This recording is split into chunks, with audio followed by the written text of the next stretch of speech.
Un jour viendra où, en personne, j'irai rassasier le 8e cercle. J'y attiserai le feu en y consumant mon essence, retournant en réalité à la forge, qui m'a vu naître. En attendant ce jour béni, je me contente d'en alimenter le foyer par le biais de quelques offrandes sans grande prétention. J'en conviens bien volontiers. Mes actes n'aggravent en aucun cas ma peine, pas plus qu'ils n'influent en faveur de ma délivrance. Ne craignez pas ceux qui tuent le corps, et qui ne peuvent tuer l'âme. Craignez plutôt celui qui peut faire périr l'âme et le corps dans la géhenne. Le repas aurait pu être délectable, si je n'avais pas eu à subir ce torrent puant de flatteries verbales.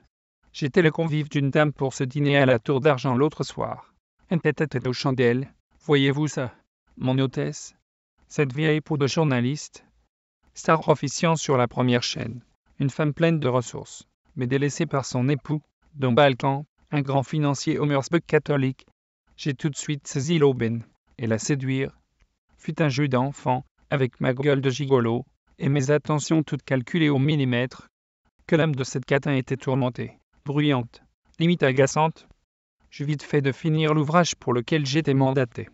Cette journaliste n'a eu de cesse de son vivant de caresser les politiques dans le sens du poil, de dérouler le tapis rouge aux puissants à tout va, de cirer leurs bottes souillées avec sa langue baveuse, d'épousseter leurs vestons poisseux à grand renfort de courbettes bien basses. Je les serrai dans les toilettes comme elle y allait pour se replâtrer la façade. Ça l'a surpris, ça c'est sûr. Elle ne s'attendait probablement pas à ce que je lui pourrisse la gueule, que je la tire par les cheveux, jusqu'aux chiottes avant de plonger sa tronche ensanglantée dans la cuvette, de rabaisser la lunette 18 coups de suite avant de me défroquer, et m'y asseoir, de tirer une dizaine de fois la chasse d'eau, jusqu'à ce qu'elle ne périsse noyée et que j'y chie un bon coup sur la gueule. Flatteuse, tira pour rire au second Volge. Un fleuve de fiente humaine t'attend. Ses rives, par la laine qui d'au-dessous monte, et si épaissie, recouverte d'une croûte moisie, qui rebute les yeux et le nez. Excusez mon incorrection. J'ai omis de vous faire part de l'essentiel. Je récolte les derniers souffles de ceux qui, comme moi, appartiennent au 8e cercle. Nous serons bientôt unis pour l'éternité. Alors en quoi serait-ce péché que de leur ôter la vie? Je mène une petite ici-bas pour retrouver notre maître, l'âme clé, et je rassemble nos troupes dispersées. Qui peuvent-elles? Contrairement à moi, elles n'ont pas conscience du lien qui les relie éternellement aux enfers. Nous sommes les éruptions momentanées de ce magma éternel, le 8e cercle, les membres d'un même corps réceptacle de l'âme clé. Je suis un chien de berger, en aucun cas un missionnaire. Non, pas question de recruter. Par mes mots, nul n'est converti. Par mon bras, nul n'est perverti. Ma tâche est de rassembler le troupeau, de réunir les miens, pour que l'âme clé puisse nous investir et nous guider. Chacun reste ce qu'il est. Je rétablis quelque équilibre universel, lorsqu'un de ces salauds expire, lorsque mes mains desserrent leur prise sur la nuque brisée de ces autres, qui me ressemblent comme deux gouttes d'eau, que leur enveloppe vide et inutile s'écrase lourdement au sol, puis que je m'en débarrasse sans messe ni cérémonie. Je n'attends pas de compassion, de compréhension de la part des hommes, croyez-moi, je n'ai que faire de leur sotte justice. De quoi m'accuserait-on de toute manière? D'automutilation. C'est ridicule. Je ne tue pas mes morts. Ils sont moi, je suis eux, nous sommes le 8e cercle. Malbolge. S'il y a bien un rituel auquel je ne manque jamais, c'est bien celui de la confession. J'ai repéré un jeune prêtre, dans une vieille église de Cordoue, une ancienne mosquée travestie en église. Je prends un malin plaisir. Je vous l'avoue sans rougir, à lui dévoiler tous mes crimes en détail. Je ne l'ai rencontré qu'une fois, et c'est par courrier que je sollicite son écoute à chaque étape de mon calvaire sur cette terre. Bien sûr, en aucun cas, je ne le laisse me laver de mes fautes, me purger de mes péchés. Le pourrait-il au moins? Il était faible et lâche, tremblant comme une merde, quand nos regards se croisaient. C'est ce qui m'excite d'ailleurs, le savoir là sans la moindre ressource. Je me branle dans le confessionnal, je me branle dans le confessionnal, je me branle dans le confessionnal, et j'étale mon foutre, avec délectation sur la grille qui nous sépare. Ceux qui ne connaissent pas Dieu, et qui n'obéissent pas à son message de pardon, auront pour châtiment une ruine éternelle, loin de la face du Seigneur, et de la gloire de sa force. Loin est la lumière, loin est la source chaude, si loin qu'on pourrait croire qu'elle ne nous a jamais irradiés. Autour de moi, ne règne que pleurs et grincements de dents. C'est ainsi que je reconnais les miens, que je les repère en ce bas monde, que je les traque. Leur âme souffre sur cette terre, pour laquelle elle n'est pas faite. Elle crie, elle n'est que tourment, et j'entends toutes ces âmes, c'est horrible. plus je m'approche de leur incarnation, et plus elles crient, et plus je partage leur souffrance. Nous vibrons, nous sommes les harmoniques, les unes des autres. Le 5e bolge du 8e cercle est réservé à tous ceux qui utilisent les fonds publics à leur profit. Trafiquants, prévaricateurs, concussionnaires. J'ai rarement l'occasion de m'en farcir. Un de ce type, c'est qu'ils sont rusés, les bougres. Cette fois-ci, j'étais dans une petite bourgade près d'Athènes. Depuis l'élargissement de l'espace Schengen, j'ai multiplié la rentabilité de mes actions par 2, faut dire. Je me fonds dans la masse. Je change d'identité. J'étais assez proche de cet enfoiré d'élu local, un habitué des trucages d'appels d'offres publics, une âme très bruyante et tourmentée, pleine de pleurs et de grincements, que j'ai traqué depuis fort loin me repérant à ces bruits. Je peux même dire sans me fourvoyer que j'ai rapidement pénétré le cercle des intimes de ce notable. Probablement s'était-il un peu reconnu en ma personne aussi. En notre appartenance commune au Malbolge plus certainement. Je suis assez fier de moi pour le coup, il ne fut pas bien difficile de trouver un stratagème pour m'en débarrasser. Ce maire n'était pas seulement adepte des pots de vin, au sens métaphorique du terme. Au petit matin, il n'était pas rare de le retrouver saoul et endormi dans une de ces belles pinettes en flanc de montagne face à la mer. J'aime à donner un avant-goût de l'enfer à mes alter égaux du 8e cercle. Ça donne un petit côté dramatique et ironique à leur mise à mort, ce qui n'est pas pour me déplaire. J'ai coupé la rotsina du damné, avec de l'acide chlorhydrique concentré. Le con a vomi ses entrailles sur la corniche.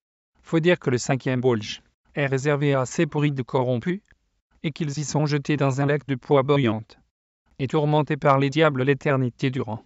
Salaud de grec, toi tu n'iras pas rejoindre tes vertueux ancêtres philosophes qui végètent dans les limbes du 1er cercle pour ne pas avoir reçu de baptême. Toi c'est direct dans la cité de Dithée que je t'expédie, dans l'attente du retour de notre maître salvateur. L'âme clé, une nouvelle missive à mon jeune prêtre adoré. Je suis sûr qu'il est gai. Un putain de gars refoulé de merde. Il nous renie, Père nous renie. Le Créateur ne cesse-t-il pas de nous sermonner? Ne cesse-t-il pas de nous le reprocher? Sa voix murmure à nos oreilles en permanence. Je ne vous ai jamais connu, retirez-vous de moi, vous qui commettez l'iniquité. C'est lui qu'il faut blâmer. C'est lui qui nous a enfantés. Nous ne sommes que parce qu'il nous chasse en permanence, qu'il nous repousse au loin, qu'il ne veut pas s'unir à nous, qu'il veut bien nous considérer in fine. Il est le tout. Il nous rejette, et donc nous sommes une nouvelle entité, née de l'amputation d'une partie de lui-même. C'est par sa volonté qu'a eu lieu la division, et il ne nous manque plus que l'âme clé pour constituer une divinité à part entière. Ne dit-il pas à ceux qui sont à sa gauche: retirez-vous de moi, maudits. Allez dans le feu éternel, qui a été préparé pour le diable et pour ses anges. Qui pouvons-nous donc? Le 8e cercle, celui des fraudeurs est formé d'un puits profond divisé en 10 bolges au-dessus d'eux. Chacun des ponts converge vers un puits central. J'ai pour mission d'alimenter les 10 fosses, nos poumons, notre cœur, en combustible, en air, en sang et d'y conduire l'âme maîtresse, qui a fera s'articuler le tout. C'est une question de survie. Nous sommes par la grâce de Dieu, et en aucun cas nous ne souhaitons disparaître, revenir à lui, pour ne plus exister, entrer en consensus comme il ne l'a pas désiré. Jamais nous ne serons son égal sans guide, et nous le vénérons, et nous craindrons son courroux, jusqu'à ce que l'âme clé ne vienne pour nous protéger. Il est grand, et c'est par sa volonté que nous sommes, mais nous devons survivre, et pour ce faire, il nous faut récupérer toutes nos âmes, ne surtout pas qu'elles passent dans l'autre camp, qu'un abruti ne les absolve de leurs péchés, ou ne les convertisse au bien, et cela pendant des siècles et des siècles, jusqu'à ce que le règne de notre maître ne vienne. Le 1er bolge, c'est là que vont pourrir les séducteurs et des ruffians. Probablement est-ce là que je passerai l'éternité à recevoir des coups de fouet infligés par d'horribles tourmenteurs. En permanence, je séduis, je trompe, je tue. Oui, le 1er bolge, peut-être deviendra ma demeure, pour l'éternité. Mais je ne suis pas sûr encore, à moins qu'on me démembre, et qu'on ne jette chacun des morceaux dans les 10 fosses de souffrance. Me préparer. Je dois me préparer ici-bas pour m'habituer. Ne pas offrir ma souffrance en cadeau au Créateur. J'irai en ces lieux, je suis damné. Pour tout ce que j'ai fait. Tous ces meurtres, je le sais. Mais je ne souffrirai pas en enfer. Il est hors de question que j'ai à y souffrir. Je me suis préparé, et continuerai à le faire. Tout a commencé par les bains chauds. Pour m'habituer, m'accoutumer, vous allez voir, je serai prêt en temps voulu. J'ai progressivement augmenté la température de l'eau de mes baignades, graduellement, très doucement et maintenant, je prends des bains bouillants sans problème. Ma peau est toute rouge, soit, mais tannée, pas brûlée. Au début mon cuir s'asséchait et tombait en lambeaux. Tétanisé par la douleur, j'ai m'enfermé de longues semaines, jusqu'à ce que plus rien n'y paraisse. Ça n'est plus le cas. Les brûlures de cigarettes et les séances de flagellation marquèrent le début d'un second calvaire. Il me fallut un temps d'adaptation pour apprendre à ne plus en souffrir. Ça ne me fait plus rien. À présent, m'a-t-il rapporté. Comme on arrache l'ivraie et qu'on la jette au feu, il en sera de même à la fin du monde. Le Fils de l'homme enverra ses anges, qui arracheront de son royaume tous les scandales et ceux qui commettent l'iniquité, et ils les jetteront dans la fournaise ardente, où il y aura des pleurs et des grincements de dents. J'ai demandé à mon confesseur Cordouan si je pouvais bien être un de ces anges déchus, affectés à ces sales besognes. Si mon existence même n'annonçait pas la destruction prochaine du monde. Il ne m'a jamais répondu. Fut un temps mon périple de foi, où mes pas croisèrent ceux de la personne la plus importante qu'il ne m'ait été donné de croiser. La plus malheureuse aussi. J'ai même cru l'espace d'un instant avoir trouvé l'âme clé avant de déchanter. Il s'agissait de l'archevêque de Cracovie en pèlerinage. Pour Compostelle, il voyageait incognito probablement, pour réparer l'inavouable offense que je n'allais pas tarder à connaître. Jamais je n'ai croisé d'âme plus torturée. De loin je l'ai repérée, à l'autre bout de l'Europe. Son aura noire m'a investi, que je la traquais comme une bête, et qu'il me fallut faire preuve de la plus grande retenue, de la plus grande humanité pour ne pas déchiqueter la frêle enveloppe charnelle, dans laquelle elle vibrait et grinçait réclamant qu'on la libère. Dès que je l'eus trouvé, un autre homme s'intéressait à l'archevêque et le suivait de près, un voleur, un malandrin, qui en voulait à tout l'argent qu'il récoltait sur son périple. Je pris un soin tout particulier à m'occuper de lui en premier lieu. La 7e fosse du 8e cercle est réservée à ceux qui dérobent les choses de Dieu, et c'est indéniablement ce que l'homme s'apprêtait à faire. Dans cette bolge, les damnés sont réduits en cendres et finalement ramenés à la vie pour être éternellement tourmentés. Après l'avoir capturé, je brûlai vif le brigand, l'arrachant à 2 poutres croisées puis calcinant tour à tour chacun de ses membres en prenant bien soin de lui faire apprécier et veiller chacune des combustions.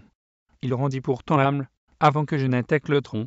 Je m'empressai après avoir enterré ses restes de rattraper ma cible principale. Nous fîmes, l'archevêque et moi, une partie du pèlerinage ensemble. Au bout d'une semaine, irradié par cette invisible connexion n'oubliant un malbolge, harmonique exalté, l'homme de l'église me révélait tous ses méfaits, et pleurait. Il y a quelques années de cela, sous d'autres régimes moins nobles, il avait copieusement collaboré. Il avait trahi et vendu les siens, et en avait retiré une substantielle contrepartie sonnante et trébuchante. N'en pouvant plus d'attendre, trépignant d'impatience, je plongeai mes 2 mains sur son cou nu, lorsque nous nous trouvâmes isolés sur un petit chemin, en lui faisant avaler, une à une la pièce de toute sa quête. Je citais l'Apocalypse. Veni, ostendam tibida nationem rotricimania, casse dei super aqua multa. Canca fornicatis inrojtera, c'est à coups de pied, dans le bide que je les finis sachant pertinemment, où j'expédiais l'enflure. Le 3e bolge du 8e cercle, la fosse de Simonia qu'elle ait compté un nouveau locataire en son entre ce soir. Toutes les hautes dignités ecclésiastiques, qui ont détourné à leur profit le bien de l'Église et monnayé les biens spirituels s'y retrouvent dans un improbable conclave ad vita aeternam. Pour avoir inversé l'ordre moral des valeurs, ils sont suspendus la tête en bas, dans un puits de feu en attendant d'y être totalement enfoncés par la venue du traître suivant.